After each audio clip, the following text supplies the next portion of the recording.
Sam Baldock, former professional footballer.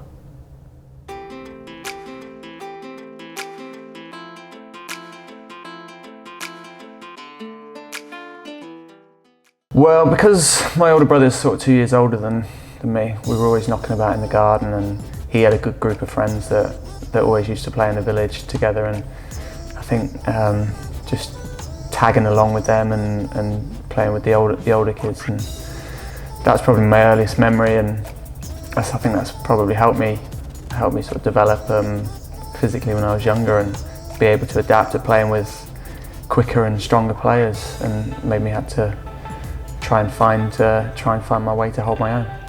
Yeah, well, I was actually quite late into academy football, so by that point I was 13, 14. So yeah, I suppose it helped just in general playing in the leagues and in the village and district leagues at the time, and being able to sort of put my dominance across in those, and hopefully wait for the opportunity to be scouted. Not that it was ever on my radar or anything, I was just playing to enjoy football.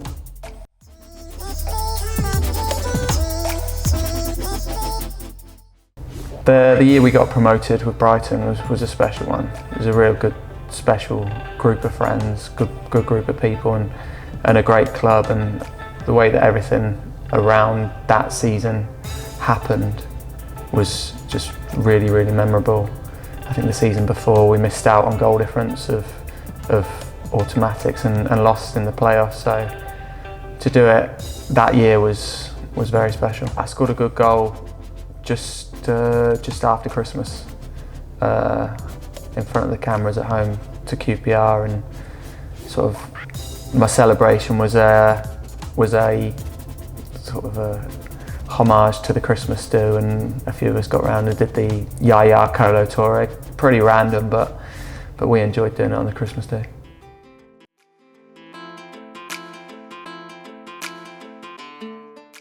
Well, I was a season ticket holder back in the day. I used to come and watch at the Manor. I think it was the first club that I ever went to watch a game, and it's one that I've never really supported a team since I've been playing, but it's always one of the clubs that I've looked out for. And then George had a successful loan here.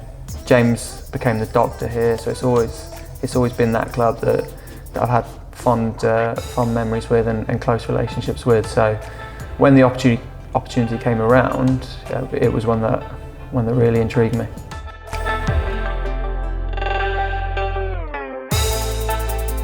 Yeah, it's probably the worst part.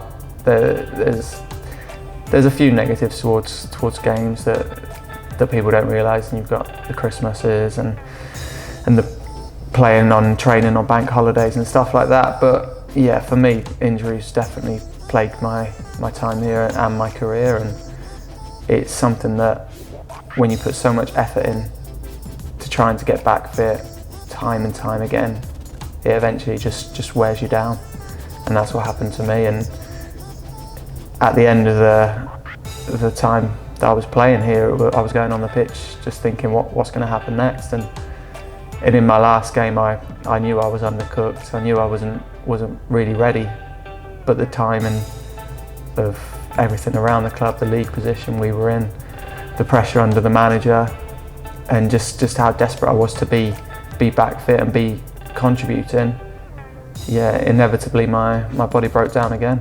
And I've just got to the stage now where it's just I can't keep putting people through it.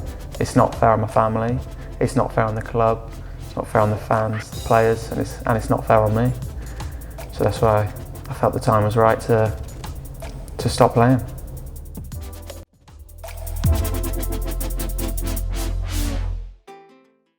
Yeah, I'm enjoying it when everything I've ever done really on a football pitch has led to the weekend and the consequences of the results. And I've played games, I've come home, I've beat myself up about performances or results, and then constantly just thought about the next one. I'm enjoying not having that pressure and those thoughts sort of ongoing throughout the week. And yeah, it's just, I feel like I'm ready now, and I'm excited to see what the future holds.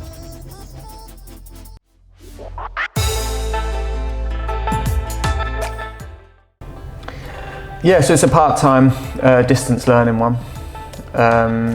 It's difficult, it's different, getting my head around referencing and sort of doing literature reviews and stuff like that. It's different, but it's allowing me to broaden my horizons, expand my vision and my view as to what it takes to become elite in a sporting environment. I think I've given everything to the game as a player, and I hope to try and give a lot more back after my playing days are done. It's interesting, the detail definitely that goes behind the day-to-day function of it, you really take for granted as a player. You turn up as a player and everything's ready for you, everything's done, and then you leave. But what you don't realise is everything that's going on 2 hours before, 3 hours after, and then you've got some people that are working, they're on call 24/7, or you've got people covering 10 kilometres on the phone, walking around the training ground. So it's good to see. It makes me appreciate everyone that I've worked with, that I've been involved with throughout all of the clubs as well. Because like I say, as a player, you do tend to take things for granted.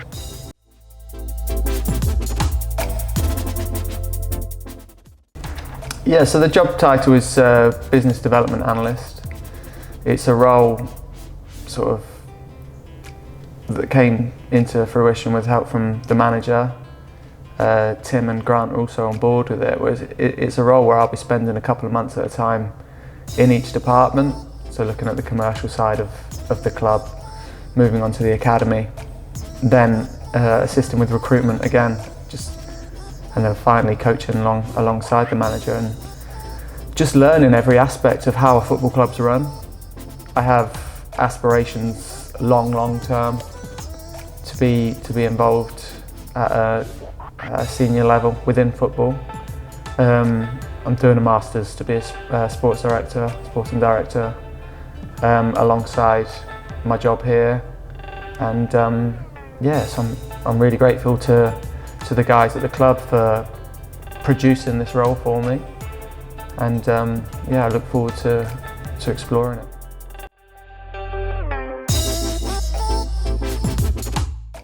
Just a thank you really. I didn't join the club for financial reasons.